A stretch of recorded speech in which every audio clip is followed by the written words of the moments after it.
Hi guys, good evening. We've already started. Good evening. Thank you so much for joining in. So welcome and welcome to this amazing webinar wherein we'll be taking this amazing question of how does artificial intelligence will AI like ChatGPT, OpenAI, Midjourney replace a lot of jobs? I think it's a very pertinent question now, looking at how these specific AI-based tools are taking up a lot of things and being able to do a lot of jobs for us. It's an important job, right? So before we go live and before we start talking and before we meet our guest for today, Anshul, I would want to know a little about you, right? So why don't you tell me a little about where are you from, right? What do you do? Your age, please. And while you type that, a little about myself. My name is Ikshit Jaiswal. You can call me IJ. You can refer me to me at IJ. I am a data enthusiast myself. I'm a trainer here at Coding Invaders, right? I've done 1,000+ academic IT consultations helping people move into jobs, right? Hi, Ranjit. Hi, Ranjit. Ranjit, you're from Bihar. You're 19. Amazing. Kavya from Bangalore. Hi, Kavya. Hi, Umakant.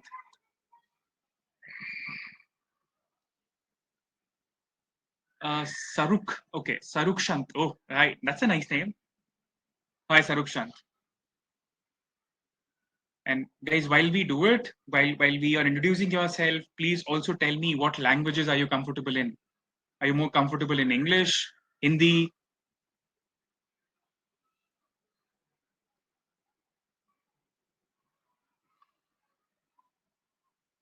Hi, Suraj. Hi, Kavya. Hi, Karan. Karan, you from Maharashtra. Where in Maharashtra? Hi, Shane. Hi, Shreya. Oh, great. Umakant, you're comfortable in both English and Hindi. Uh-huh. So we have a poll here. If you could just comment it out, if you're comfortable in Hindi, English, and we, have the interaction accordingly. Hi, Rupendra. Oh, you from MP. That's great. Shreya, Hindi. Okay. Don't worry, Shreya. We'll keep it to basic levels of English, the basic levels that you need to know uh, to have an amazing, job possibility. English, Hindi, both. That's great.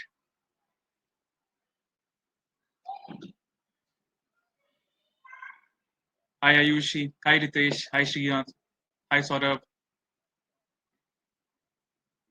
Don't worry, guys. I'll try. English is common for all. Yes, I think so too. I think so too.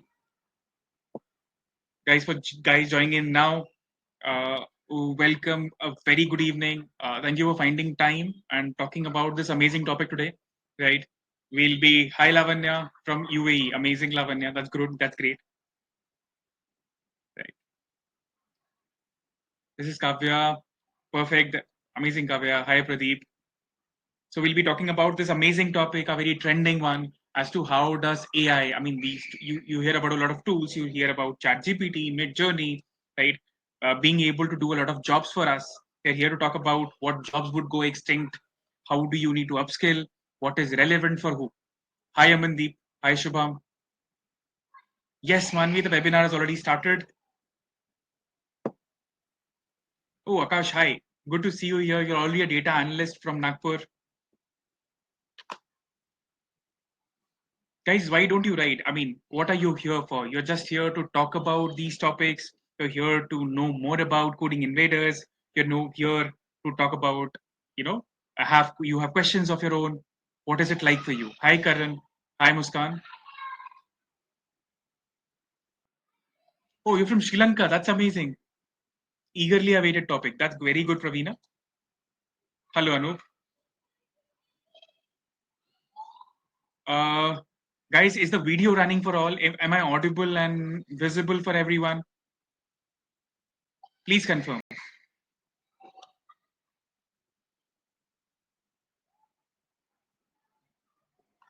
To know the future scope of data analytics role. That's amazing. We'll talk about it. Hi, Manvi. Hi. That's amazing. Thank you. Thank you. Ayush, you want to know more about ChatGPT? That's great.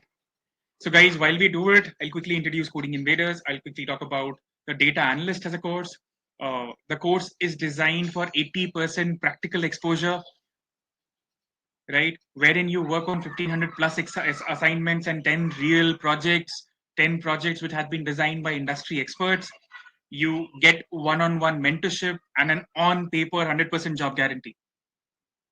As of today, 93% of our students enrolled are placed. Sure, Sandeep, stay on. We'll talk more about it. Hi, Saiful. Oh, Saiful, you're from Myanmar. Amazing. We'll try and talk about it. We'll try and talk about it. So for everyone who has joined in today, we would want to talk a little about and we have a special offer. You found time on a busy evening trying to join here. I have a special offer for the next 24 hours.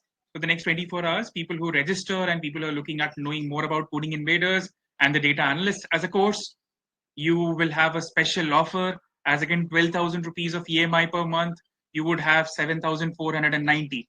So you'll find the link right there in the chat box. Please register yourself. Kaveh, that's an amazing question. We'll talk about it. So register yourself, guys, if you want to talk more about data analyst course here. Yes, Azwar, this is an on-paper written guarantee program. Talking a little about us, talking a little about Coding Invaders, we are the largest online university based out of Central Europe. And here in India, right, we have been able to transform about 22,000 plus students. We are a part of 100 plus companies for their internal training purposes. We have students from across 40 plus countries, right? And our hike rates has been between 30 to 400%. That has been an average of 30-35% hike for people joining us. That has been an average. We are the largest online universities in Europe and now here in India. Pooja, we can definitely help you. Sriraj, the session would last for about, let's say, 60, 65, 70 minutes of time. And towards the end of the session, we'll also help you meet one of our amazing alumni. You could ask your questions there as well. Now, please let me know why come here to the webinar. Yes, Kavya, we would want to know a little more specifics about you, right? And we'll be able to guide you better after a one-to-one conversation. But yes, you can, for sure. So guys, why did you come? Let's talk about why did you come to the webinar today? Just to listen to the webinar, you want to know more about it. You want to, you want to take up some kind of courses here, right? You wanted to know more about the topics that have been taken in. What is it like? Please write it out. Satish, let's have a one-to-one conversation. Let's have a one-to-one conversation. I think that would be important for us to know you. Oh, amazing. You're already studying, want to expand your horizons. That's amazing, Pravina. Okay, you want to study and take a look for the courses, Harsh. That's amazing. We'll help you there. I'm here to know more about AI in detail, its pros and cons, Manvi. We'll definitely talk about it. And I think the guest speaker we have is the very right person to talk about it.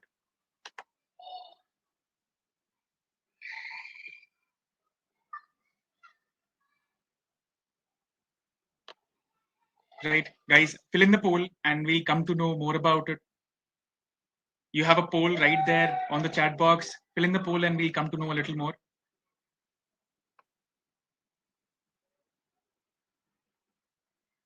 Right, guys, on this webinar, you would exactly come to know how IT is changing the job market and the job and our lives, about the jobs that IT would change, right? AI would replace in the coming future, and how should you upskill around that?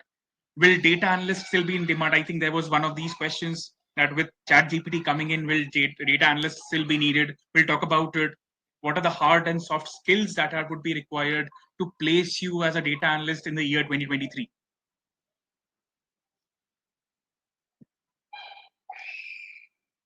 That's amazing, Pradeep. Let's have a one-to-one conversation. We can help you talk about it more. Yes, Shreya, you should actually look forward to it. That is amazing. Now, guys, just to make sure you do it, yes, yes, for one of you who stays to the end of the course, we are here to offer you a free, completely free course into our job guarantee batch. So you have the link right there on the chat box. Go ahead and apply. Satish, you can very well can. I'll repeat, guys, you have a chance to win a free course into one of our job guarantee batches. Register right away.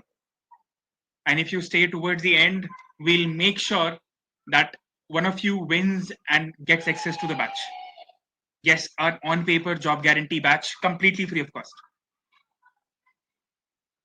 So please go ahead and register.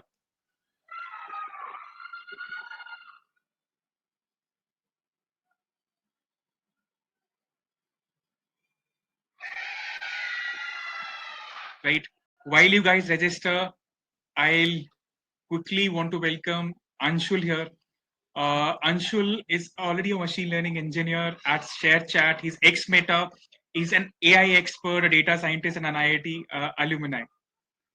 So we'll just wait for Anshul to come live.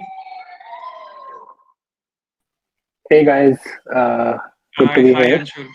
Hi Anshul. A warm welcome and a good evening to you. Thank you for finding time out. Yeah, thanks. It's great to be here. Yeah. That's amazing, Anshul. I'll not take much of the time. I'll come to the topic. I'll let you take over and move across. Right. I'll be right here, taking up a lot of questions along with you. Yeah, thanks. Anshul, before we go on talking about the topic in itself, I would want to talk a little about how did you reach where you are. So if you could talk a little about that, all of us would be inspired. Yeah, so I joined IIT Kharagpur in 2009 in Mhm, CS. So I was in mhm, the dual degree, and during sort of my fifth year in college, at that time, like entrepreneurship was really hot, and lots of people were mhm. getting into startups. So Okay. I too sort of got into did my own startup. It used to be called Beta Glide, and then later we changed the name to Retention.ai.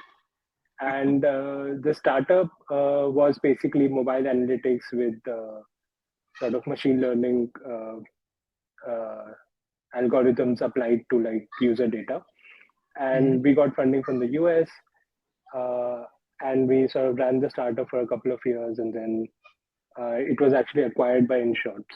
Uh, Oh, so okay. I was then working at InShots for a couple of years as a data Okay. scientist. That's amazing.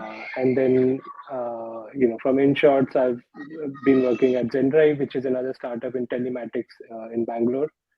Okay. And then in 2020, I moved to London, where I've been working at Meta as a ML engineer. Uh, Okay.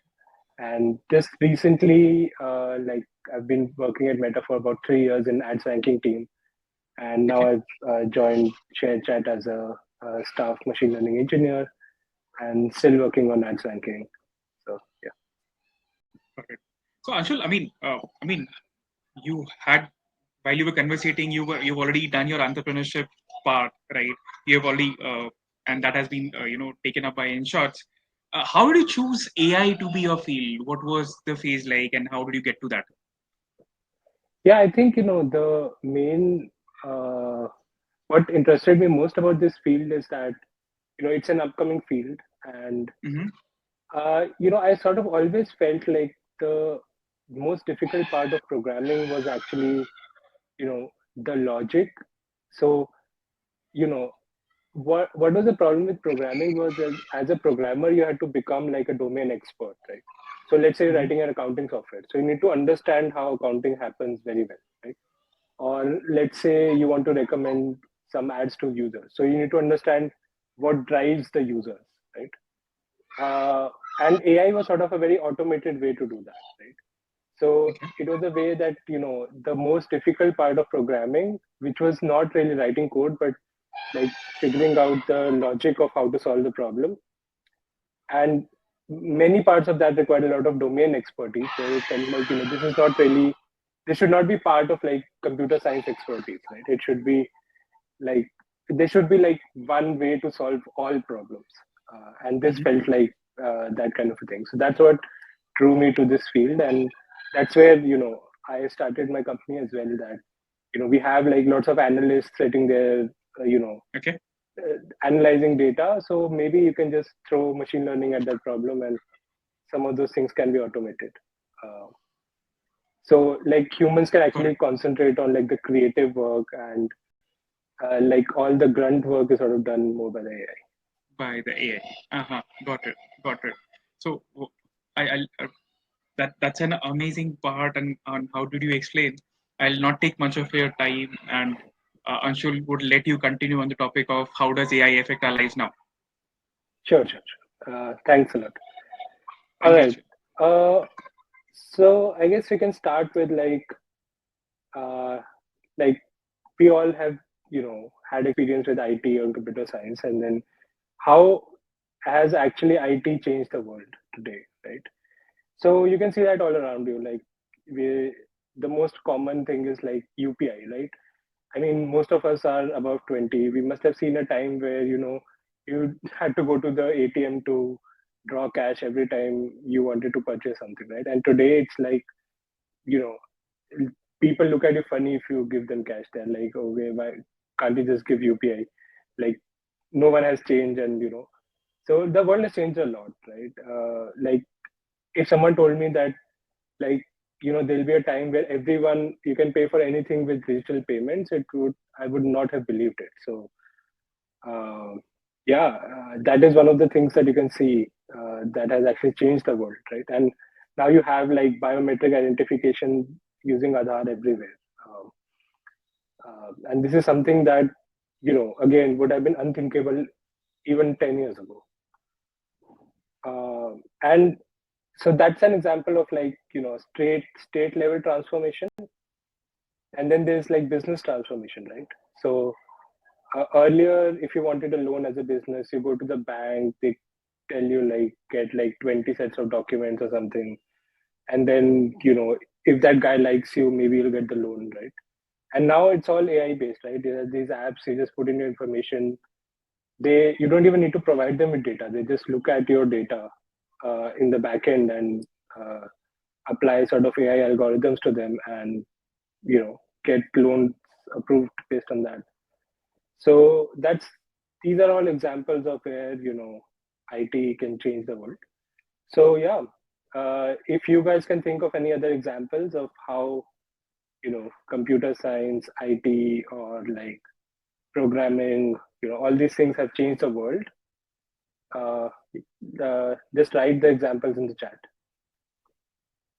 Uh, yeah, yeah. I think people were earlier very active in chat, so I want to see like more uh, activity there. So yeah, I mean, these are some examples of things that have come up in the recent time where that have actually changed the world, like digital payments, e-commerce. Basically, software is eating the world, and almost every domain you have like, increasing hold of software, right? And software, as a software engineer, you can actually disrupt lots of big industries where that used to not be possible before. Now, like, you can build a better version of Uber by just having a better algorithm or a faster app, right? Because people already are familiar with the concept, they know Uber, they understand it. You won't have to get that won't have to go and convince people that this can work. They already can see it working. uh, cool. So yeah, I mean, this is another example, right, of how the world has changed. Like, you needed to go to ATM earlier to buy something, but now you can just pay using UPI. And yeah, uh, so like basically, earlier there used to be this profession of like a bank cashier, right? Which was really important. You needed lots of cashiers because anyone who wanted to buy anything needed cash, and there were and like pre ATMs, right? You needed to like go to the bank, and even if with ATMs, right? They're like used to be like one of my friends used to work in a bank earlier, and he was like his job was basically to like he had this big van full of money and used to like go at night like and just fill like bunch of ATMs, right? So that used to be like a big job profile, right? And today, like who's actually that who's replacing those jobs is actually developers or data analysts, right? Or software people, like professions that so that whole use case has been replaced by a software system, and now you need people to actually maintain that software system. Um, yeah. By the way, can you guys hear me okay? Or is it like a low voice? I think, yeah, some people have said that the voice We is can low, hear but you this seems to be. perfectly. I mean, yeah, All right, there great, might be great. some problem. Yeah. All right, cool. And, so far what we've been discussing is that, traditional businesses or traditional jobs have been replaced by software jobs. And now it seems like even software jobs can be replaced by AI, right? So this is something that is again super amazing. Like I think the GPT has been around for a couple of years. So I've actually been following this space for like around 3 or 4 years now, and even about 2 years back, the GPT models were there, right?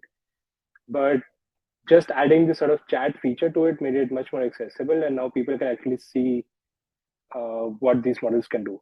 And I think one thing they've also improved in the chat GPT is sort of made it more aligned to what we want, right? So, like with GPT, it used to like randomly just spew nonsense from time to time. But as a result, right, it has actually come to a point where you can actually think about replacing certain professions with AI. So, like, even if you think about like very basic professions like telemarketers, like data entry people, or bookkeeping people, travel agents, or personal assistants, any kind of work where the work is very repetitive, um, but at the same time cannot be like just hard coded into like a algorithm. It needs some flexibility, right? Some amount of common sense or something like that. That can totally be replaced by AI, right? Yeah, and Midjourney, I don't know how many of you have actually seen that. I mean, ChatGPT is super popular, but there's this other AI called Midjourney, which uses like diffusion models. And yeah, it's basically like you type this description and it comes up with images. And it's super amazing. And it can replace a lot of designers and visual artists. So again, what it can do is sort of replace people at the lowest level in design or visual art, where usually you have like someone who's coming up with ideas, and then you have like a bunch of people who are actually going and sort of actually building out the images and stuff, right? So instead of having like an army of people to do that, you can use this bot, and then so now even an individual creative person can compete with like design studios with like tens or hundreds of people, because he can also scale to like have multiple designs and multiple iterations, right? He's not limited by execution skills or like execution capacity.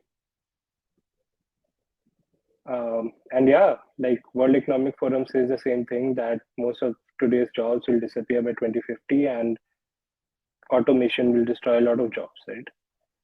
So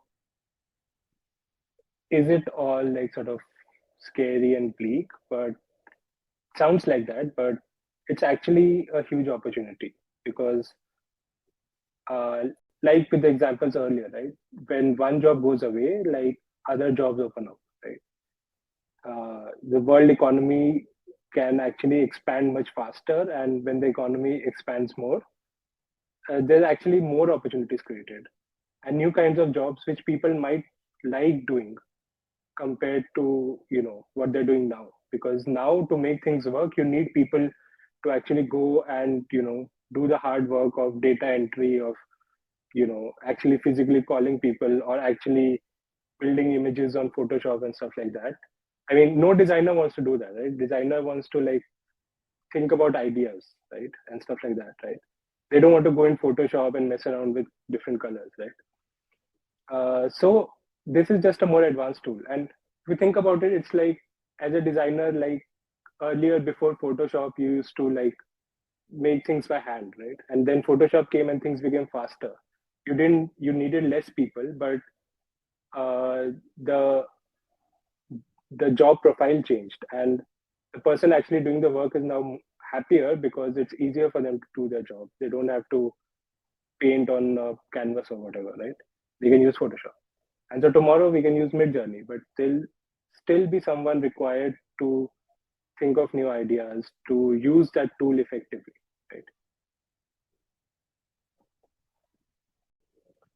So yeah, I think the second point here is very relevant, that all of these changes that we have talked about are sort of inevitable, and whether we want it or not, like, this is happening.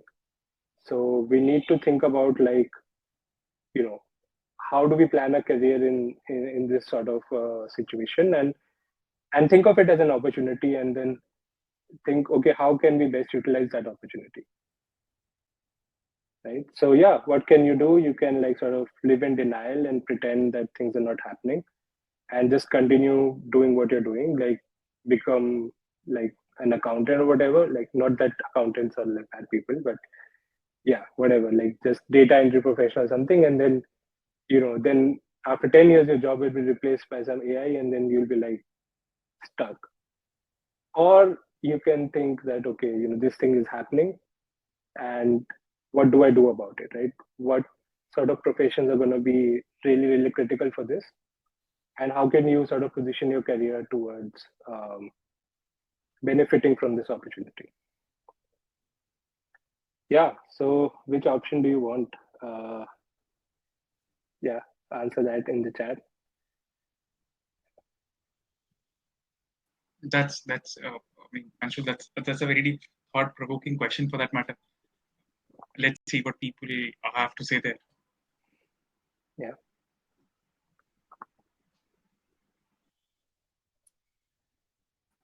They started with ones. Okay. All right. Cool. Yeah, while you were thinking about that, I can sort of move ahead. So yeah, so I think we can sort of talk a bit about, like, how do these neural networks work? What goes into building these neural networks and AI systems, right?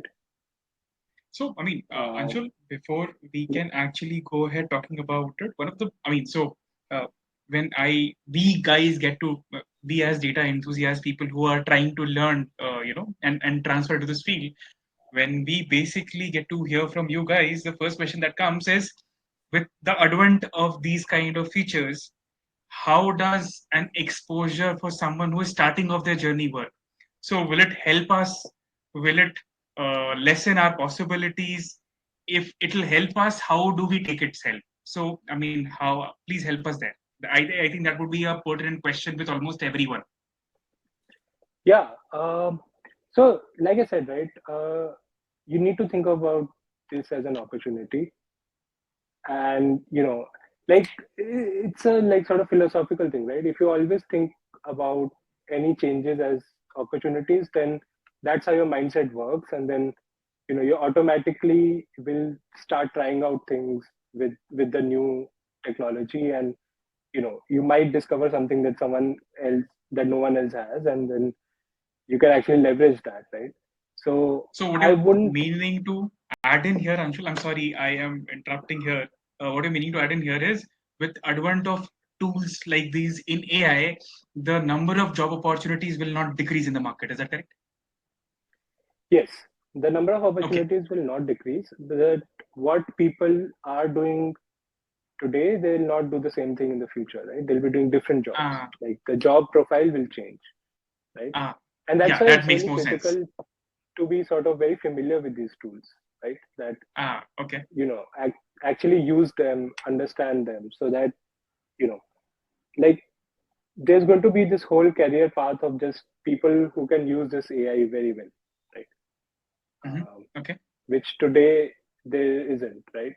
And that's just separate got from it. like data analyst or whatever. Like that's just a new Hmm. career, uh, Ah, and we okay. don't even know what that career is looking like, right? But again, like I think with data analysis as well, like as an entry, like it's true that the job that an entry level data analyst does can probably be replaced by an AI. Okay. But when you have AI doing that job, that entry level data analyst will be doing something different, right? And we're going to talk about that in more detail later as well. Yeah, Understood. Understood. Looking forward to it. cool. Cool. First, let's look into like what are these, you know, AI, right? So, yeah. So I think everyone probably knows about ChatGPT. Like you can just go to chat.openai.com, and yeah, the great thing is like you don't need to have any prior knowledge. Like this is the best example. Like if you have a question how to use ChatGPT, you can just ask ChatGPT, and it'll tell you how to use it, and it can basically do like solve any problem for you, right? Just need to know how to ask.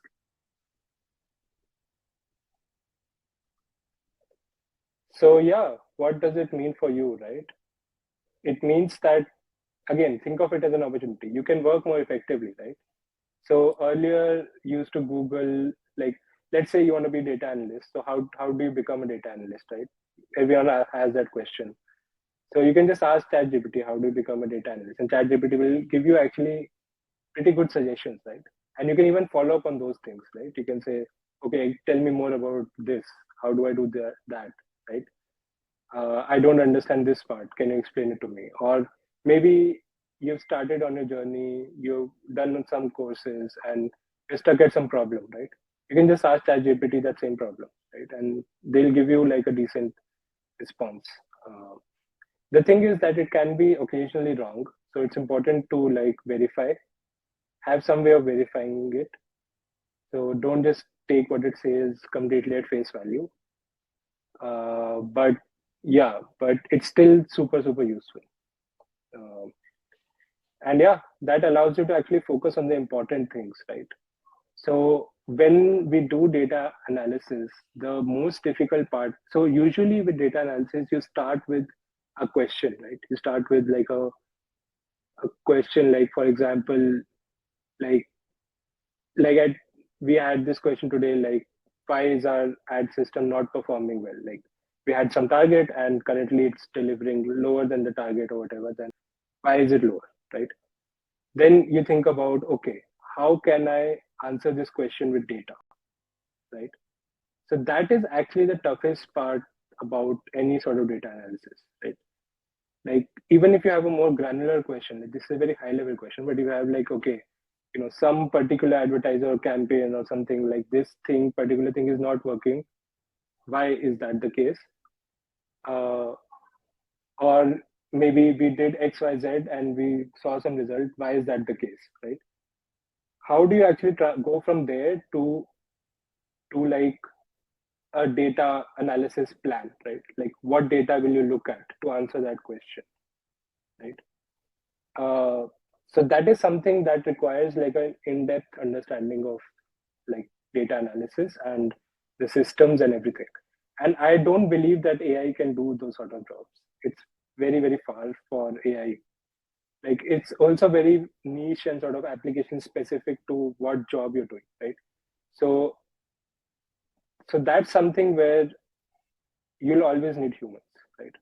And then you can just tell the AI, okay, pull out this data, and it'll pull it out, and then you can look at it and see, like, does that answer the question or not, or what is the answer to the question.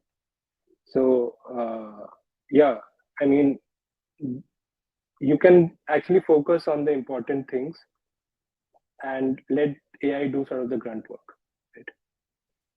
And another critical skill with this is going to be actually writing prompts correctly, right? So, like I said, AI can do everything, but you need to know how to ask it, right? So, if you ask it in a different way, sometimes you get a different result. So, this is an acquired skill with like you will get with more experience using this tool is how to use it effectively. It's like any other tool, like Photoshop. So, a guy who has worked in Photoshop with 5 years will be very, very fast with Photoshop, right? He'll know, okay, you tell him to do something, he'll be like, tick, tick, tick, and it's done. Uh, but a guy new to Photoshop, even if he's a good designer, will take lots of time and will make mistakes and so on. So think of it as another tool which requires some time investment to learn. And then yeah, it's very important to make the decisions yourself. AI can be completely wrong at times, so you you need to like guide it very very sort of handhold it a lot. Um, yeah, think of it as more of like a very resourceful or very hardworking student or intern, right? So like you need to like sort of give work to the intern. Once it does something, you need to check it, and you need to like sort of handhold it a bit. Sometimes they can be wrong as well, but it's very hardworking. It'll never say no. It'll always do all the job for you.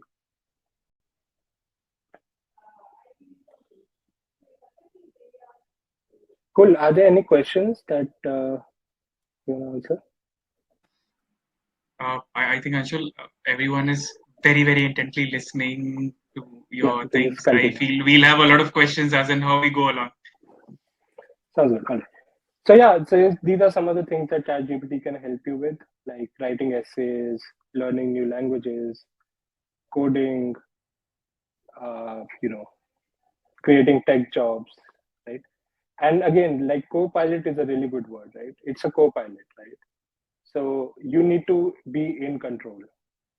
You can't rely completely on the AI because like it can be wrong, and then you know if you just rely on that, you can get the wrong results. So how does that work, right? So this is one of the very surprising things about this AI, because if you talk to like AI researchers in the last 5-10 years, there are lots of fancy ideas about how to make like these AIs.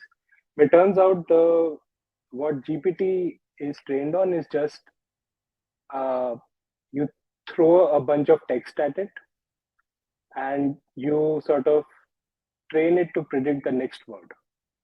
So the way it's trained is like if you have a piece of text, it's divided into sort of phrases. So like let's say we take this sentence, AI was pre-trained on text data, and we feed it like AI, and then we target is was, right? And we say AI was, and target is pre-trained. So you don't even train it to predict like too much in the future. It's just that you keep feeding it like incomplete pieces of text and ask it to like complete it. But then you throw like crazy amounts of text at it, like entire Wikipedia, you know, like lots of research papers, like basically all publicly available text on the internet. And you spent like many months with thousands of GPUs, and somehow it becomes like really smart with doing all these tasks, uh, right? So even without any fine tuning or like alignment, just this pre-trained GPT itself is pretty powerful. It can do a lot of things, right? It can do tasks for you. It can answer questions for you. Then there's this fine tuning. So this is a generic training on text. So that gives the AI a good understanding of the language and also allows it to do lots of tasks. But then if you wanted to do better at certain tasks, you can fine tune it. So you can make data set specific to your task and feed that in the model, and basically make a reward function and train it to maximize that reward function. And that way you can fine tune that model. And yeah, so AI just predicts the next word. Uh, and uh, and then yeah, part of the alignment, which was actually the breakthrough in Chat GPT versus regular GPT, is actually iteration, or the technical term for that is RLHF, which is reinforcement learning with human feedback. So it's like you must have noticed in ChatGPT, there's this like thumbs up or thumbs down. So based on all those inputs from lots of users, it's basically trained to maximize the probability of thumbs up in a way. So first, they actually sort of do the iteration using manual, like sort of people who are labelers. So those labelers interact with the model, and they do like sort of they choose from multiple responses that this is the best response, and they also do some sort of response completion and stuff. And then it's trained at scale with like all the users who are using it. So yeah, so even for this model, you still needed someone to actually build out the architecture of the model, train the model on the data, come up with this whole algorithm of RLHF, right? You needed lots of labelers to align the model. You needed lots of labelers and stuff to actually build out that data set. And not just labelers, you needed like data analysts there, because data analysts with an understanding of machine learning know how to create the data set so that the AI can be fine-tuned, right? And then evaluation and iteration is a very challenging problem, right? You needed lots of like analysts and scientists to understand how well that model is performing. Where is it performing well? Where is it not performing well? Why is that the case? Then iterate on that, try to tune the model somehow, change some weights, change the data distribution, right? And then you have, of course, people who take this model and actually implement it as a business, Okay. right? How should the users interact? What should be the business model? What should be the pricing and all of that, right? So there are all sorts of jobs that are still required just for this one model, right? Now, even if you're not the person who's doing this model, if you're using it for someone else, you'll still need to do fine tuning and all of different things. So obviously a lot of other jobs other than basically the ones that you've been doing. So basically the jobs would remain, but your jobs would evolve to suit to a more futuristic need rather than what you were already trained for. So basically upskilling is the need of the hour, is what I understood of the discussion so far. Good. Yeah, that makes sense. Got it. Yeah. So who can be such a person? So you can write your suggestions in the chat. Come on, guys. I know you have a lot of questions, but let's participate here, and I would make sure that all your questions are answered. Yeah, and yeah, we have some time for Q&A, and I'll be happy to even stay for some extra time to answer the questions. So. That'd be amazing. In the meanwhile, Anshul, while people are writing in there, so I had this very specific query. We have a learner here with the name Salman. He says he's already a mechanical engineer with 2 years of experience. One of his friends suggested to switch to data analysis. So the issue here is he's from a non-coding background. Is it a good career to go ahead with? Does it has future Power BI, SQL? What is your recommendation like? Yeah, I mean, it's definitely a good, like, the example that I was giving earlier, right? That with data analyst, the key skill is how do you translate a business question into an analysis plan or query? Like, if I want to answer this question, like, is something working well, or what is the problem with this system, or something like very generic business question, and then translate into, okay, we need to look at this data, this data, this data. If this data shows this, then it means that is happening. Then we go look at that data and all that whole plan, right? And then there's a skill of, okay, actually pulling out that data reliably, right? So when you are starting in the career, you're mostly pulling out data, and there's your seniors will be telling you planning, right? But as you learn from them, and then you develop that skill of like, okay, how do I break down a problem into like this data will give me the answer, right? And that skill will never go away. Like even if you have AI pulling out the data, you still need someone to do that that sort of reasoning, right? Okay. And I think it's a good fit for many engineering fields because it's like the core skill you need there is logical reasoning and mathematics, right?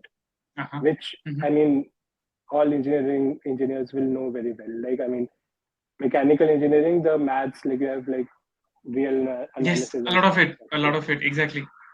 yeah. So those all that maths is pretty complex compared to like this simple computer science maths.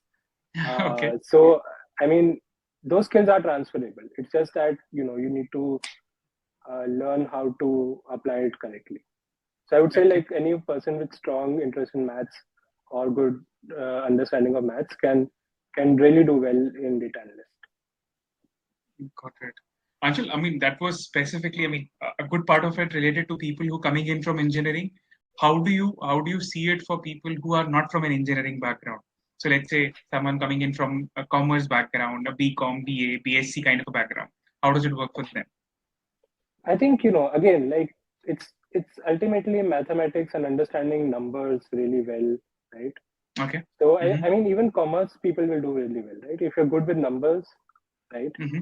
You're good with percentages, numbers, and you can understand like if uh, you can understand flaws in data. Like if data is telling you something, and then you can understand why this is an incomplete picture. Maybe break it down further and understand what's happening in more detail, right? Okay. So Uh-huh. so I think, but I think good understanding of numbers is really important. So someone who does not like maths probably won't be successful in as a data analyst. So you Got it. need some of that interest, like with Uh-huh. numbers and Uh-huh. maths. Yeah, you need to be like Mm-hmm. analytical person. Got it. Yeah, Got it. Got it. That because there are that some was creative type people, right? They're like designers and stuff. So those yes. kind of people will not do well in this kind of profession. You need to be Okay. analytical, logical, and you need to have at least an interest in maths. You can develop the skills as you go along, Mm-hmm. but the core sort of mathematical understanding needs to be there because that can't be like taught at a very late stage usually. Got it. Got it. That was amazing. Thank you, Anshul. Anshul, there was another question which I think is pertinent to this particular webinar itself. Is it a good time? This was a question from Kavya. Is it a good time to start a career in data analytics in 2023, wherein AI is taking over all the jobs and also recession is ongoing? I think the recession point can be relevant a bit, but again, if you start to think about recession again as an opportunity, right? I mean, many Mm-hmm. people in my position think of like I've seen like many of my co-workers have actually quit their high-paying jobs and started doing startups now because the Oh, logic is okay. that it's a recession, so the labor market is actually better. Like last year, it was impossible to hire without funding, right? Today, Uh-huh. as a startup, you can hire because there are people looking for jobs, right? Uh-huh. So the recession is not going to be like there forever. It's a 8-year cycle. Maybe in 2 3 years things will recover. You need to. It's a good time for skill development, and it's a Okay. good time to join exciting opportunities that are just getting started, right? And Got it. with a long term view, right? Have a long term view, 3 4 years, right? Where will you be in 3 4 5 years? That's what you need to think about. Exactly. Yeah. And exactly. Perfect. So Thank you. I Thank you, think data Anshul. Yeah. analyst will always be required, right? Even if there's AI or no AI, like who's going to make the AI work, right? It's going to be data analyst. Uh-huh. Got it. Yeah. Got it. Got it. Got it. Makes a lot of sense. Thank you, Anshul. I'll have a lot of other questions, but till the meanwhile, you can continue along. Yeah. So this is very relevant to what we're discussing, right? So Yes. uh, yeah. So the key skills of data analyst is actually to turn raw data into insights, and you can resist like all the chaos and yeah. I mean, tools like Excel and Python are different tools. To be honest, like Excel is a very, very underrated tool. Like early in my career, I used to mostly use Python and write a script for everything. But Okay. nowadays, I've actually started using Excel a lot more because it's faster. And Okay. like I said, Uh-huh. the process is actually much more important. Like how do you translate the question into like what do you need to look in the data, and also being able to identify when common misconceptions in the data, right? And like common pitfalls. Like there's something called Simpson's paradox, where Okay. if you have two subpopulations in a bigger population, one is doing well, one is not doing well. Overall, Okay. you see things are going well, so you say it's well. But when you break it down, sometimes you see the opposite trend. So there are lots of such Okay. things that some things you learn with experience. But yeah, uh, you know, uh, there'll always be need for someone like a data analyst, and it's a really critical profession. Got it. Mm-hmm. Mm-hmm. Mm-hmm. Makes a lot of sense. Thank you so much for that. Yeah. So who is a data analyst, and how do we master these skills, right? So data analysts are people who extract data and turn it into valuable insights, like I said. Uh, and almost every business uses it because anyone who's concerned about performance needs to deal with numbers, needs to use data analysis, right? And yeah, again, these are tools, right? Python, SQL, uh, Excel, Power BI. They're all like tools. But the skills are really like a good analytical skills, understanding of mathematics, and just and a kind of attitude as well, where if you have a question, you don't stop till you get the answer. You just keep going on and on and on, right? Like, and you don't are not satisfied with like partial answers. You actually go deep into the topic. And yeah, there are lots of future career tracks that a data analyst can open up. Right, you can become a data scientist. You can go into analytics, uh, and the salaries are also really good. So here you can get an idea of the kind of salaries. But like if you do really well as a data analyst, like you can even get into machine learning and you can get like much higher salaries in this as well. And I don't think that those profiles will just be replaced by AI. There's always going to be need for humans to do that. Yeah. So Yeah. So, Anshul, on the last slide that we were talking about, a very relevant question that comes in. This comes in because we get to interact with a lot of people on a daily basis. Hence the question, right? How do you suggest? I mean, who should ideally plan for moving into being a data analyst, and how do you plan that? Yes, I am someone who should go in for data science. How do you differentiate between the two, or how do you plan? data science versus data analyst, right? So data Yeah, analyst holds a very very trending question again. yeah. So data analyst is, I would say, an easier role where you're closer to the Okay, business side of things. So the key skill okay, there is having good analytical skills and good logical reasoning skills and being able to turn questions into data. Like some question or some okay, insight, you need to get an answer to that. So you say for answering this, I need to look at this data, and then you get that data, and then you answer the question. Right. That's the okay. main thing. And Mhm. then data scientist requires some more knowledge about statistics and machine learning. So it actually comes down to statistical skills, right? So if you're good with probability and statistics, uh, yeah, then you will do well as a data scientist. Okay. So beyond all the skills that data analyst requires, you also need like good understanding of probability and statistics. Uh, yeah, and and machine learning today as well, right? And machine learning is Mhm. also like basically based in statistics and probability. So the key Okay. skill I would say there is like prop stats. Okay. Okay. Makes a lot of sense. Makes a lot of sense. Thank you so much for that, Anshul. Thank you so much for that. Anshul, I think I also have a very relevant question here. I think we've got William here. William says, I have a package of 20 LPA with 10 years of experience in marketing. What will be my salary if I switch?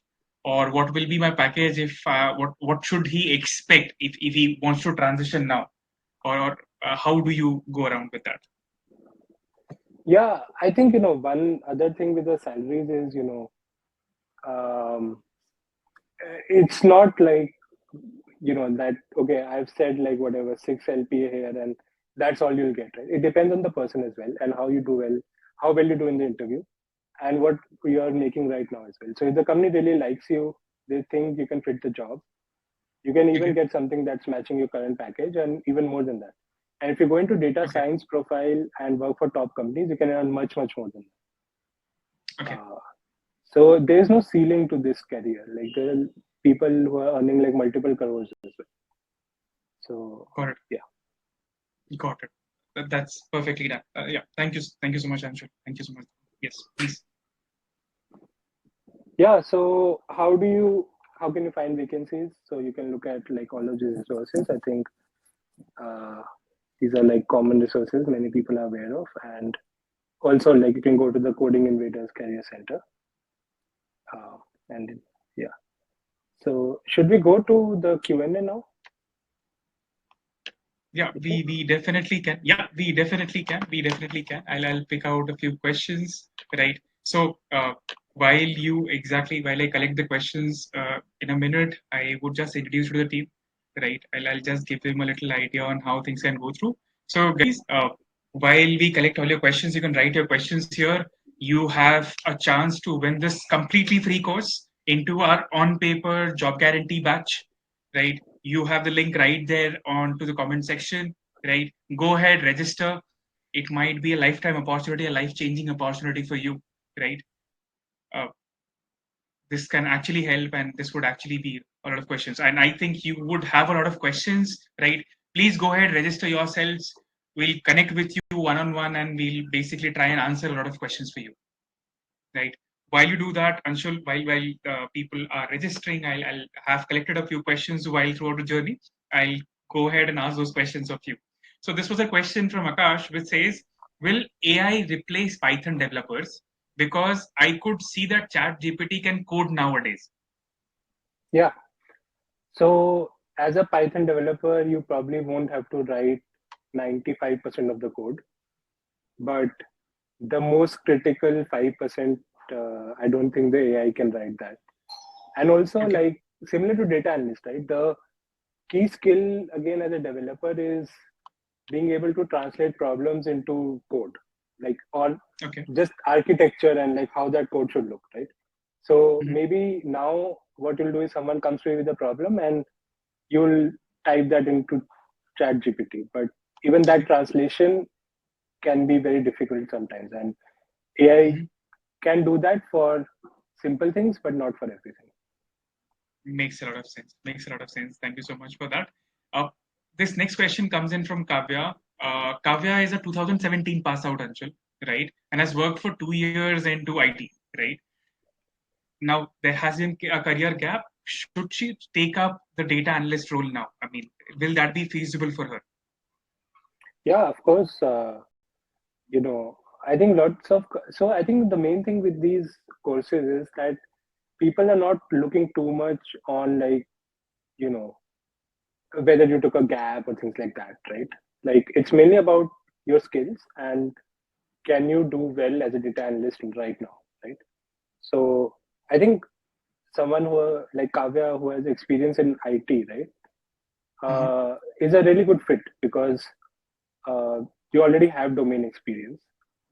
Um, so as long as you can demonstrate good skills in the interview, Okay. uh, definitely you'll get through. Amazing, amazing. Yeah, I completely agree with you there. We have been actually seeing a lot of cases wherein people from similar fields could easily transition, and I think there's some kind of preference given to people who already have the business experience of being into IT, right? And that's how it goes. Moving on to the next questions. I've got this question from Rajat. It was very specific to the webinar that we were having. AI seems scary. I think one day AI is going to replace all jobs. Is this true? I don't think so. Uh, because I think the key thing with one thing that people ignore with AI is also that like so far it looks like we are in control of it, right? Uh-huh. So if we don't want it to replace all jobs, it won't. Okay. That's also an important part that people sometimes miss. Like there's no evidence to show that AI is can get out of our control, Okay. and that's an open area of research. But I think that's something we can figure out is AI alignment or how to make sure that AI only does the things that we want it to do and not other things. Mhm. And so if we don't want it to replace all jobs, it won't. And if we do want it, then there will be a good reason for it, right? So, uh, Makes sense. so Makes then a lot of sense. it's fine.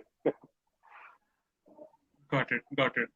Okay, Anshul, while you were actually introducing yourselves, you told us how did you transition from various roles and you worked for Meta for about 3 years.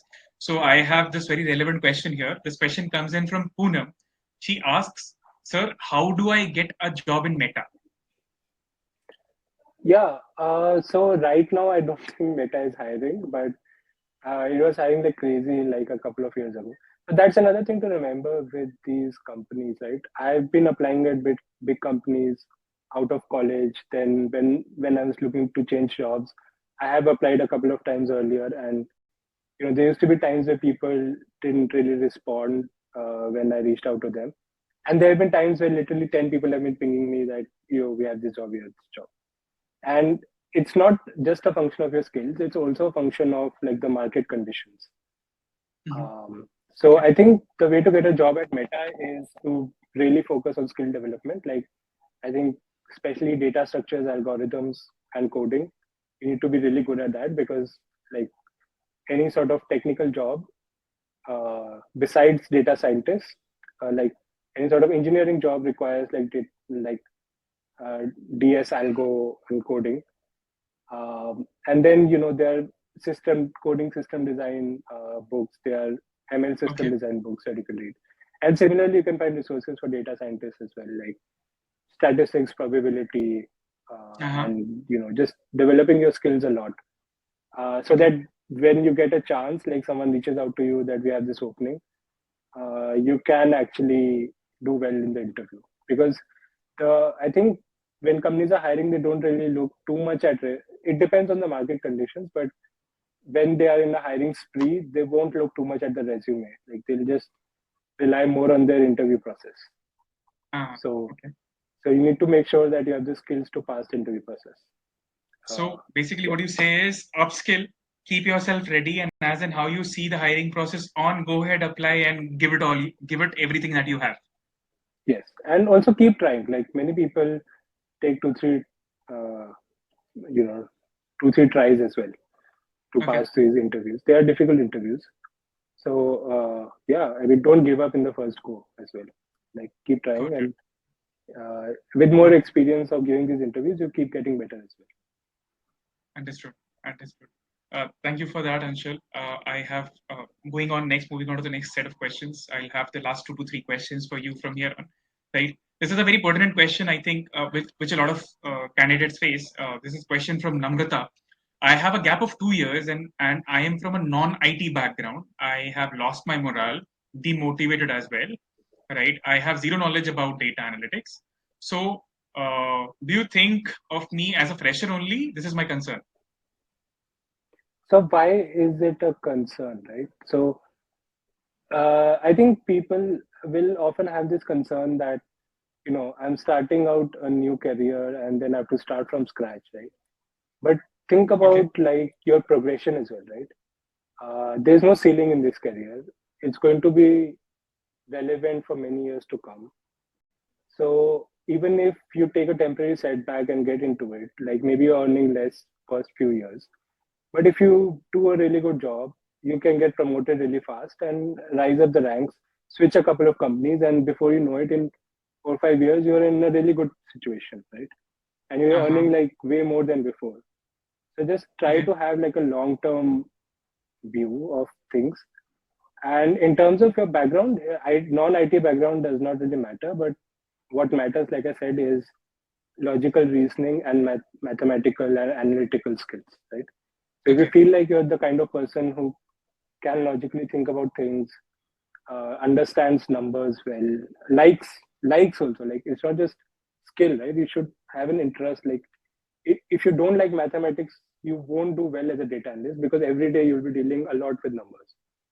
Okay. Uh, right? If you don't like That's true. playing around with Excel sheets, you won't be successful as a Mhm. data analyst because you won't like doing it. It will not interest you, and so you won't put in that extra effort. Uh, Got it. Got it. Makes a lot of sense. That was actually relevant. Thank you so much for that. So basically, what I took out from this discussion of yours was, so when you are looking at upskilling and moving to careers into IT, you should not have a short-term plan. I am at 6 now. Let me move on to 15 immediately and then move on from there. It should be a long-term plan, a 4-year, 3-year kind of a plan, which will help you move faster. That's what I understood of it. Is that correct?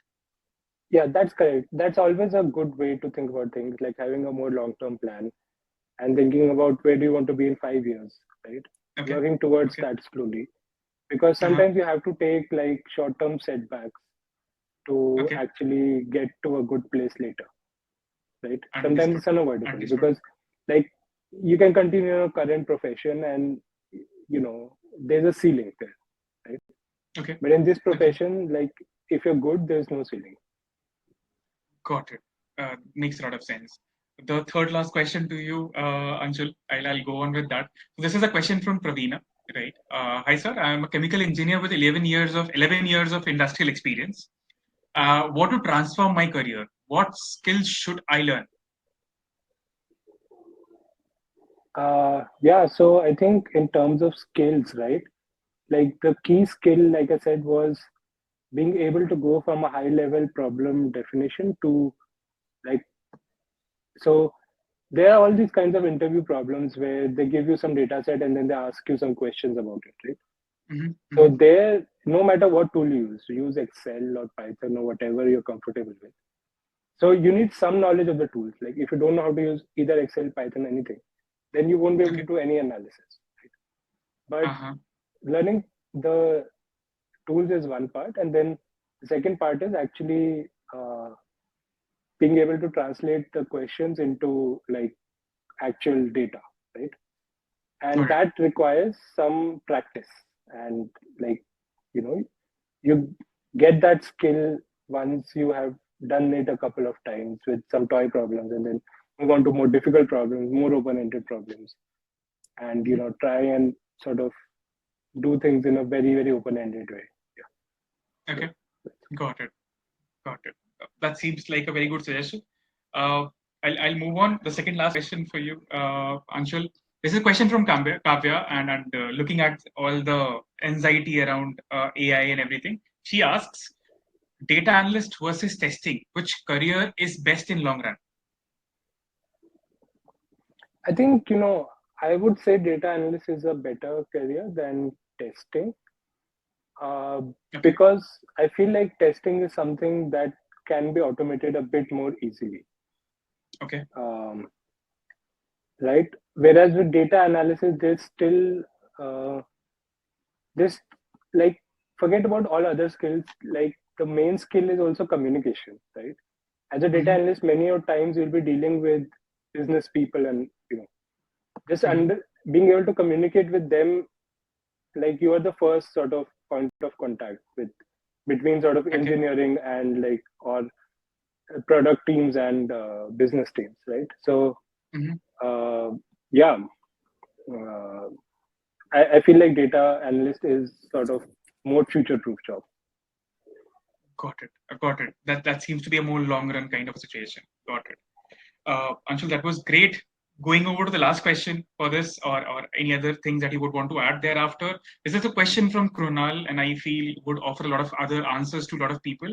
Sir, what are the best companies to apply for as an entry level data analyst job? See, what you actually never pick the company, always pick the people. I think that's something that I've learned. Like there are lots of companies, right? And big corporate companies, things vary a lot across teams and stuff. Okay. So basically, what you should look for whenever you're applying for any job is who's going to be your like who's going to be your mentor there, right? Because when you're Mm-hmm. going for an entry level job, if you have a good mentor, if you have someone that you know you can look up to who can teach you things, uh, Okay. you're going to do well in that job, and you're also going to develop a lot of skills, right? Mm-hmm. Okay. So that's the kind of things you should look for in companies is they should have they should not just give you like grunt work but also develop you a bit, And Mhm. more than that, what the company policy is, more than the company policy, what you need to look at is who's the person, who's your manager, who's your sort of tech lead or mentor or Okay. whatever. Who are you going to Mhm. directly work with? Who's gonna like sort of give you work and explain things to you or Okay. help in skill development and all that, right? Got it. Got it. Got it. So a lot of it depends on who are you basically starting working with. If you find a mentor within your tech lead, I think that should be the best job to take up rather than the company to be planning in specific. Yep, Right. yep, yep. And I think most of the Uh, startups as well right now have a very similar culture. Like I think things have improved a lot in terms of culture in tech jobs in India. Like earlier, the culture used to be much more hierarchical and closed, and now it's much more mhm. open. And all the startups, because there's a lot of competition in the market, people actually treat their employees much better now. So I won't Okay. recommend like specific companies. I would just say, there are lots of good companies out there who are hiring for data analysts. But how Mhm. do you choose a company is basically, your personal relationship with the person you're working with is really important. Got it. Makes a lot of sense. That actually helps solve a lot of problem. Anshul, that was the last of the questions that I wanted to ask. Right. Towards the end of it, thank you so much for all your time. But any parting words that you would want to add that you think would actually add a lot of value to the learners here? Yeah, I think, there are lots of questions around like, will AI make my job irrelevant? Yeah, despite everything that we discussed, it's still going to take a long time for that to happen. So don't Mhm. overthink it, and also try to think more long term while making any decision, right? So think about 4 5 years, where do you want to be, and make a decision according to that. And if you're the kind of person who likes mathematics, has an analytical mind, has Mhm. some engineering background, helps, but not required, you can actually do well in this profession. And as long as you're interested in doing well, you'll put in that extra effort, and that will make sure that you do well. So Amazing. only come into this profession if you actually are interested in this. If you're interested in something else, go do that instead. Correct. Uh, Very, yeah, very relevantly said. Find your interest first and work according to that. If you're not sure you are being able to find your interest, work into different things. Let us help you work into different things, and thereafter we'll help you move across with that. Makes a lot of sense. That was amazing, Anshul. Thank you so much. Thank you so much for being here. And that was good set of words that you were added. Thank you so much for your time. Right. Uh, thanks. Guys, I feel Anshul here could answer a lot of questions. You guys have a lot of ideas now, right? I have specifically kept you on the slide because that's what a lot of you think that getting into a profession would need 10 years of work. You require high amount of degrees. You require a PhD, or let's say you are above a given age and it would be impossible. But to help you understand any business, anyone, any business today basically works on data, and if a business works on data they would require to have a data analyst, right? Now the scale might differ. So anyone and everyone, without actually losing out on your current set of jobs and your current set of job skills, can contribute towards data analysis, right? And just like it says, your studying experience will never be enough due to changes in the sphere, and you basically tend to quit because of this. Now this is one place as data analyst, right, wherein you keep moving across, and that is how you go across, right? So with us as a solution, you've got 6.5 months of a course. So it does not take a lot of time. It takes 6.5 months to start into the field, wherein we give you 80% of real practice, 10 plus real projects. These are industry projects that you take up one on one, on chat or video calls. You have got a lot of people who are from similar domains as you, a lot of bankers, people from sales, support background who do it with you, and 100% on paper job guarantee.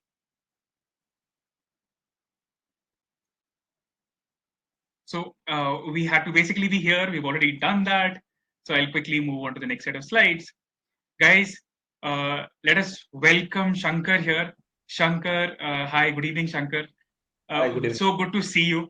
Shankar has been alumni of ours who graduated from Coding Invaders.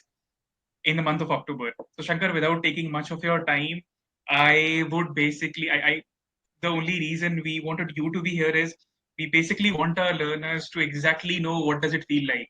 So when you started, was it easy? How difficult was it? And what was your journey like? Please give us a little idea and your background with what you started. Yeah, sure. Actually, when I started, basically, I was known to the Excel, so I was aware of the Excel only, and all Uh-huh. other technologies are completely new for me.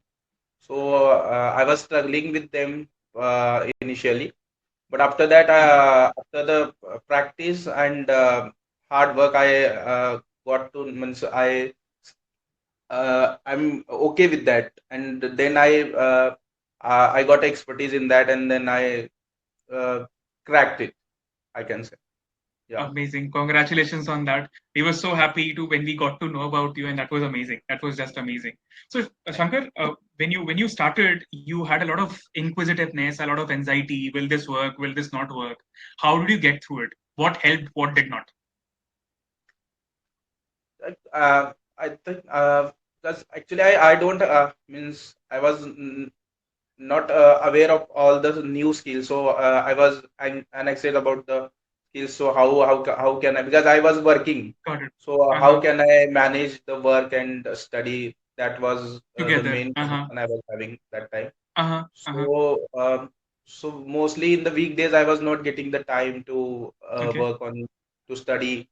But only in the weekends I studied and I managed the. So it was like uh, initially it was difficult, but after 2 3 months I managed it, and it was uh, gone well for me, I can say. Got it. Got it. Shankar, okay, so if I understand correctly, you do not come in from a tech background, right? So you are not from a computer science degree or something of that sort. You come in from a completely non-tech background, correct? No, actually, I had completed my graduation in computer science only. But Okay. before that, I was not working in the technical field. I was working on the Okay. non-IT, and then I got a chance to work in the MIS. So I was working as a MIS associate. You were working with MIs. That's amazing. Yeah, That's amazing. mostly in the Shankar, Excel I was. what was the kind of role that mentors played here in basically helping you move across to your next job, your job into Infosys? Yeah, mentors were there. They are very frank and very friendly to whenever we are asking the questions. We asked a lot of questions in Uh-huh. the classroom as well as means whenever we are having the questions, we were asking in the Slack and we are getting the feedback accordingly and Okay. solutions whenever we required it. Okay. So Got it. mentors That helped was us a lot in got it. entire journey. Got it. Shankar, what was the community like? So, what I understood was your batch was mostly made of people around the same kind of experience as you. So, how did the community help? I didn't get means which community you are. Yeah, I'll repeat. So, your batch, your batchmates, what kind of help did you get out of being with a batch of like-minded people? Yeah. Because actually, we did 4 5 projects together. Means Oh, where okay. we are making the groups. So in that group, we learned a lot. We discussed a lot, and we we made a projects. We made a presentations, and we presented it whenever required. So I think we studied in a group. We can say so. Group study also helped us a lot. Amazing, amazing. That was amazing. Right. So, Shankar, when you were basically out looking out for the right courses to do, what did you have in mind, right? I am very sure you would have been really anxious as to will that be the right course, right? Can you share a little bit of that journey? How did you overcome that anxiety? What helped? What did not help? Can you give us a little idea here? Actually, my plus point is I was good in Excel, so I thought means I studied the thing that it's related to my field. Like I'm working as an MIS associate. So what is the Hmm. next? So what next? In Okay. that next, I was looking for the Power BI, SQL, Python. Uh-huh. Hmm. So I Hmm. think that time I thought "Ki this is the exact match for me. So I can extend my career to this level by doing Okay. this course. Okay. So I started, and so it was amazing for me. First when I started, it was difficult, but day by day I was started studying and consistently Okay. studying. So I got the idea how to deal with it and how to handle all the course material and how to crack the interview. So this is Amazing. how I managed everything. Amazing. Amazing. We when you got placed, Shankar, there was a lot of discussion about the salary hike. Why didn't you tell us a little about us? So, what was the kind of salary hike before and after Coding Invaders? Yeah, before so means there is a we can say yearly appraisal in the organization. They almost give almost 10% max. Yeah. That is the Okay. high.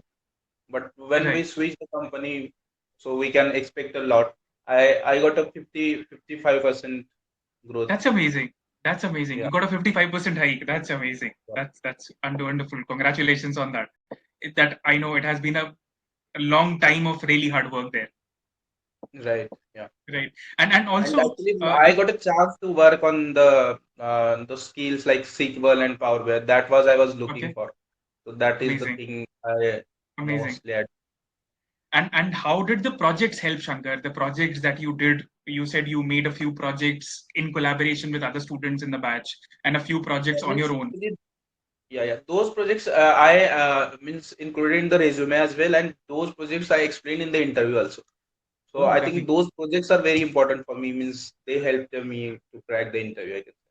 Amazing, amazing. And we also got to know that you did not just one crack one offer, you cracked multiple offers. So please tell us a little about the number of offers you cracked and what companies were they from.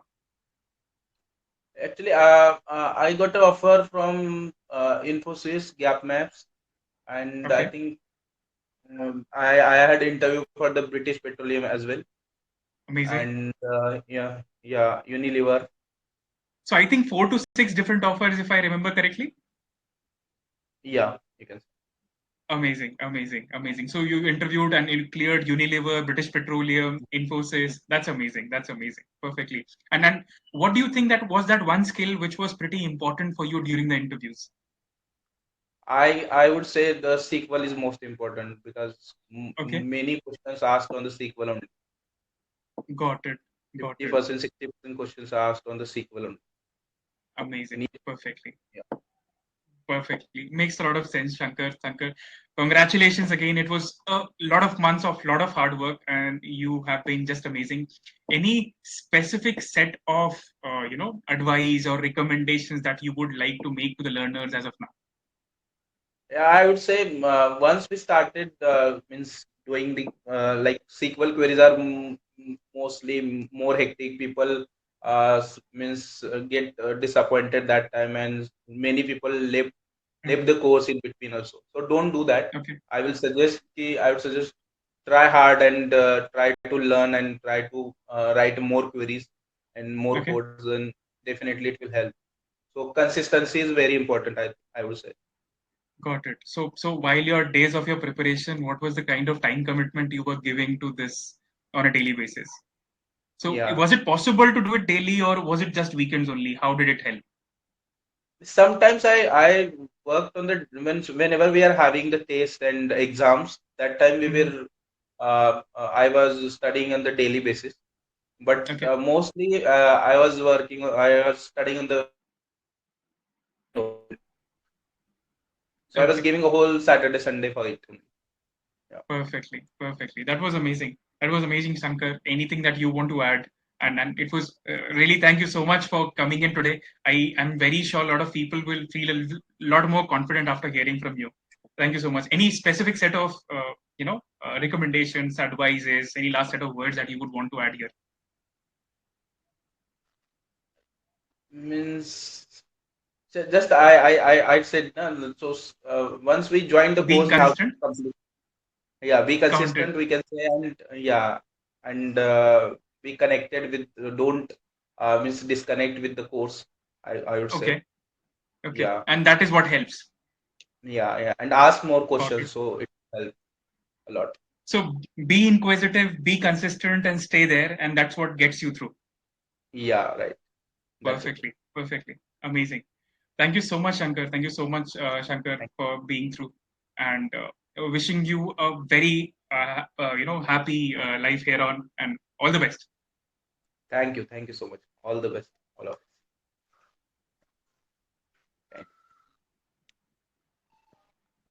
Guys, that was Shankar Rajput, one of our alumni, talking about the course in itself. I feel that answers a lot of questions for you, right? Uh, for people who are still waiting to register and talk to us one on one, I know you'll have a lot of questions that were not specifically addressed in the webinar. Please go ahead, fill in your details, and let's connect with you one on one. And we'll actually love to answer your questions. Uh, and I would say ask as many questions as possible. That's the best way to look forward, right? What I think is upskilling is for the bravehearts. So yes, it's a lot of efforts, but that always helps.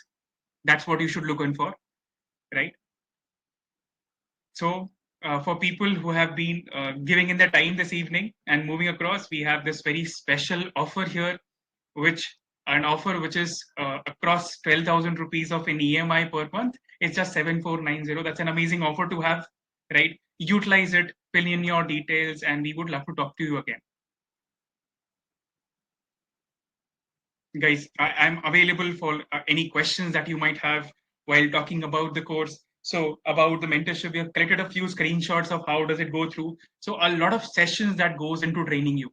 It's not about just training you with projects, but also preparing you in terms of your interviews, your LinkedIn profiles, your resumes, your mock interviews. A lot goes on before you get into a job, right? So a lot of one-on-one interviews as well, a lot of one-on-one, mentorship that is available with industry relevant people, right? How do you go along? So, what do you get along with a personal mentor? So, for some specific courses, you also have personal mentors. So, you get extra practical sessions with a top mentor, right? You get 7 days of, it's like a 14 into 7 kind of a chat access that you get. You get unlimited one-on-one video calls to basically help you solve your problems. And that's how we make sure you're prepared for the program, right? Guys, any questions that you might have, I'm eagerly waiting to answer them, right? Talking about the study format, it's a good number of good group projects. You just heard Shankar talking about 4 to 5 projects that people take up, right? In groups and in collaboration that helps you come along really well, that helps you understand the essence of teamwork. You've got a lot of modules on a very interactive based learning platform. So we've got a simulator in place, right? It's a simulator based learning platform wherein we simulate real life situations and we train you on those particular projects, right? We have, so just to give you a little idea, a few months ago, we had a few career webinars from Uber. Why do we organize that? It is just to give you a little insight of what the actual world is, and so that it eases off their hiring processes, right? Guys, finally, your last chance. If you've already not registered, please go ahead and register for the completely free job guarantee course. It's completely free, as the word says, right? We'll reach out to you, we'll help you upskill, and we'll get you into a job that can completely change to what you're looking for currently. If you have not registered, I'll just wait for another 30-40 seconds and we'll go ahead and do the stuff. We'll announce the winner here.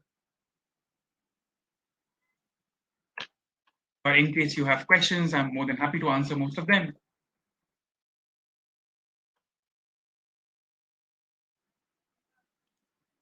That's amazing. Got a lot of registrations coming through.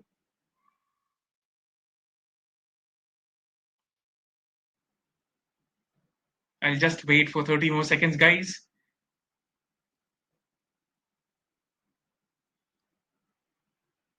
And for people who do not win the free course, an amazing discount available for you, waiting to talk to you one-on-one and answer all your queries,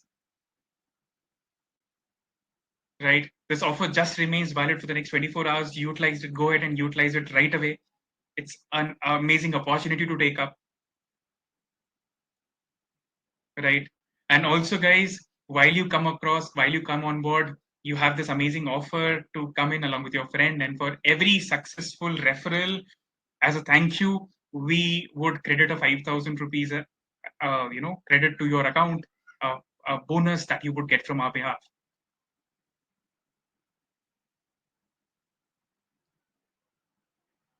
Thank you so much, guys. But before we go on, let me go ahead and announce the code, announce the winner here, right? So one final recommendation, one final push. If you want to register for the free course, please go ahead and register yourself.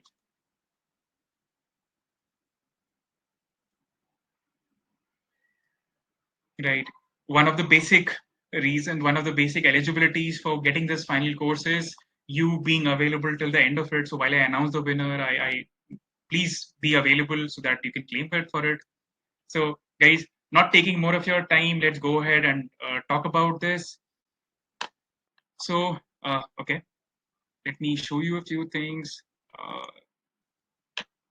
That's your registrations here. You got a lot of names. So in total, a total of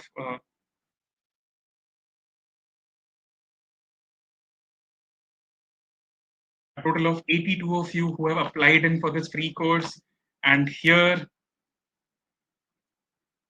I've got a random number generator. I would go ahead and do a random number generation and make sure that let's hoping last few seconds, guys. I'll just wait for 10 more seconds for you to register in case you're looking for it, and we'll go ahead with the random number generation. Right, last 5 seconds, guys. Amazing. Amazing. All the best, guys. Let's hope for the best and just be here. Please be available to the end. This says number 42. Amazing. Amazing. Let's see. Let's see who is number 42. Let's see who is number 42. So if you can already see my tab, number 42 is Sudhir. Sudhir, are you still available here? Sudhir, are you still available with us here? I'm still waiting for your response, Sudhir. Right. Sudhir, please be available. Congratulations on winning the completely free course. Right. We'll reach out to you. The team would reach out to you shortly. Please make sure you pick up the call. Please make sure you respond. And for people who could not, hard luck, guys, but not really hard luck, you have an amazing offer to go forward with, right? And I'm very sure you'll have a lot of questions to ask. So let's connect one-on-one and let's answer all your queries before you move on. Waiting to see you on the other side of the course. Waiting to see you. You have an amazing offer to take up. We also have an EMI program for others who are interested. These are no-cost EMI offers available for you, right? Plus the referral offer, right? To be able to get a certificate out of these, please make sure you write an honest review. You'll have the link right there in the chat box. In case you're looking out for a certificate of this, write an honest review of the webinar on the Facebook page or Google, right? And the team would get in touch with you and share with you the certificate. The certificate would be received in 1 to 3 days after you have written the review. Please write an honest review. We would love to improve, right? And please send us a screenshot of your review on info@codinginvaders.com. Right. Please collect your certificates and write. We would love to improve with anything that you wish should be there. Right. Thank you so much, guys. All the best. Looking at talking to you one-on-one and answering all your queries. You have been a lovely audience. Have a great evening and looking forward to meeting you on the next webinar. Thank you so much. Thank you so much.